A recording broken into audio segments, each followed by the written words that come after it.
Hey everybody, Paul Martin here. Thanks for watching.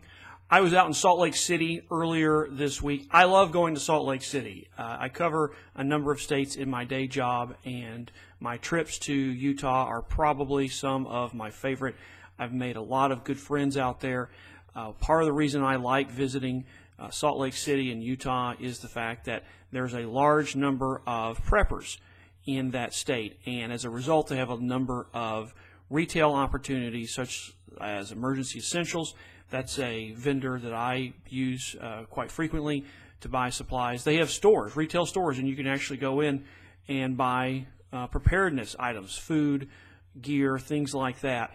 And so it's very nice because you don't generally see that unless you go to an outdoor store like a Cabela's or a Bass Pro or some sporting goods store that carries some of those things. And so I always enjoy going out there and talking to my friends, and including some viewers of these broadcasts. Chris Kyler is one of those. Chris, good to see you this week, and appreciate you watching these videos as we get them uploaded. The reason I wanted to bring all that up is that one of the reasons that people in Utah are so into preparedness is because of the high number of members of the LDS Church, the Mormons. Preparedness is a central key to their faith. Now, I'm not a member of that church, but I have a number of friends who are. And so we have numbers of conversations over the years about preparedness and why the church emphasizes preparedness to its members. I would recommend a book to you. Actually, I'm going to recommend two books to you. First book I'm going to recommend is the book's Lights Out by Ted Koppel. He spends 3 chapters in that book talking about the state of readiness in America, focused solely on the LDS Church and the steps that church has made in preparedness. So, really good book. And he's interviewed a lot of people, a lot of names you will recognize. It is a sobering account of the state of preparedness, particularly when it comes to the electric grid. So take a look at that book.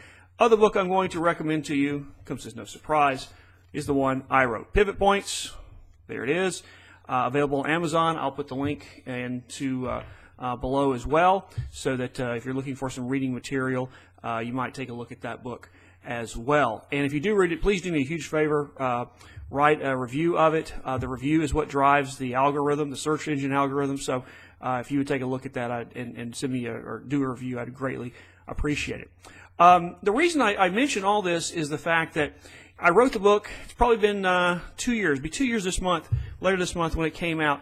And the thing that has really surprised me the most about the book and the comments that I've received from it, and a number of people have read it and they've been very gracious and told me that they enjoyed reading it. But when they start to actually talk about what's in the book, the substance of what's in the book, what's always surprised me is the number one thing that they want to talk about specifically that I write about in the book. And that is the chapter on faith. I do talk about faith because I think if you're going to talk about preparedness, because faith is such a central key to a number of people's efforts in preparedness, so I think we have to talk about it. I didn't realize how that would resonate with people as much as it did. In the book, I tell people, look, I understand not everyone is a person of faith, and I'm not saying that you have to be a person of faith in order to be prepared, but at the same time, since so many people are using faith as a motivator, and it's a central way that they prepare, it is a reason that they prepare, then I think we owe it to ourselves, if we're going to do that deep drill into the culture of preparedness, we need to understand what role it plays. FEMA understands this. They have clergy response teams that are designed to encourage people to follow government edicts during times of disaster, using passages in the book of Romans to facilitate that. Now, we can have a debate as to whether we would want the government to use the Bible to tell us to do what the government says. But it's clear that FEMA understands that faith plays a role in preparedness and in disaster recovery. In the book, I talk about a number of accounts in Scripture, primarily, and this is primarily focused on the on Judaism and Christianity, because I look at the Old Testament and the New Testament. I am sure that there are other faiths out there that have texts that deal with preparedness, and so I'm not doing this to their exclusion. It's just that this is what I happen to know. And I would learn, if some of you have read some of the text from other faiths that talk and that they reference preparedness, I'd love for you to tell me about it, because I think we need to be more inclusive. I don't care what faith you are, I just want you to be prepared. You can be you can be a Muslim, you can be a Jew, you can be Hindu. As long as you are being prepared so that you can take care of yourself, take care of your family, and be a leader in the crisis, I don't care why you're doing it. I don't care what faith is motivating you. I want us all to be prepared regardless of what faith we choose.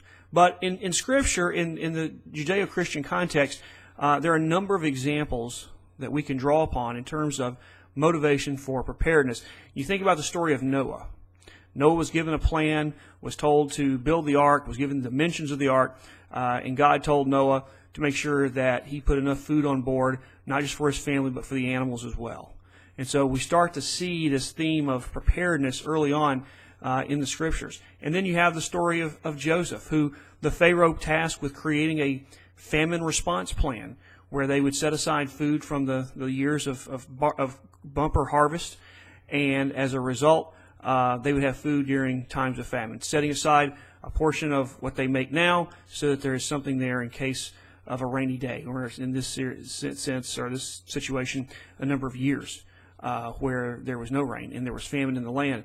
The book of Nehemiah, where Nehemiah is tasked with rebuilding the walls of Jerusalem, and in my estimation, that's probably the first account of a neighborhood watch in Scripture, is in the book of Nehemiah.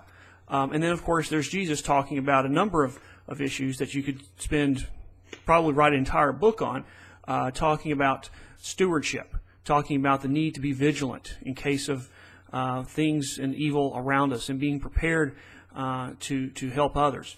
And so there are some central themes that I think are worthy of our time in terms of preparedness and thinking about what is it that we should get out of Scripture. And I think the first one is that our faith, and particularly our study of Scripture, gives us guidance on how to live a prepared life. And Proverbs, the book of Proverbs, is filled with these things.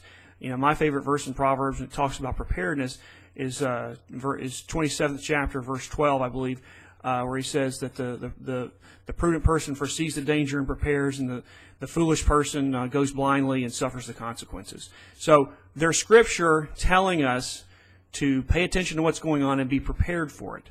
The second thing I think that's important for us to note is that when God, using Scripture, encouraged us to prepare through the various accounts that we read in Scripture, it was never a sense of creating winners and losers. And I talk a little bit about that in pivot points, that I used to think of preparedness as a game of winning and losing. I'm prepared, I win. That guy over there didn't prepare, he loses. And that's a selfish way to think about it. When we are encouraged to prepare as a matter of faith, it is so that we can be a resource to help others. It's a calling. It is not a matter of God's children, the people who follow Scripture, are the winners, and everybody else is a loser. That's not the purpose, when you look through Scripture, of when you're called to prepare. That's not the purpose of being prepared. The purpose of being prepared is to carry out God's will, to help others in their time of need. And that can frustrate us sometimes, I think, because we think, well, if I'm spending my time and resources to be better prepared, then why should someone else who is not spending resources and is not taking preparedness seriously, why should I spend my time and effort to help them in their time of need if they didn't take it seriously? And I think the answer is that is what we're, as a matter of, as people of faith, that's what we're called to do. We're called to help others. And, none of us are perfect. None of us always make the right decision. None of us live faultless lives. And so, as a result, we have to, I think, set that aside and realize, what is it we're being called to do? And what we're called to be doing is to be ready to help others in times of crisis. And then the final thing is that I think our faith helps us in times of trouble. I think faith motivates us when things are bad. And you probably had emergencies in your life, dark times in your life, that may not necessarily be a crisis in terms of a neighborhood crisis or a community crisis, but it may be a personal crisis. And your faith has helped you get through that. And I think that's one of the things that faith does during times of emergency.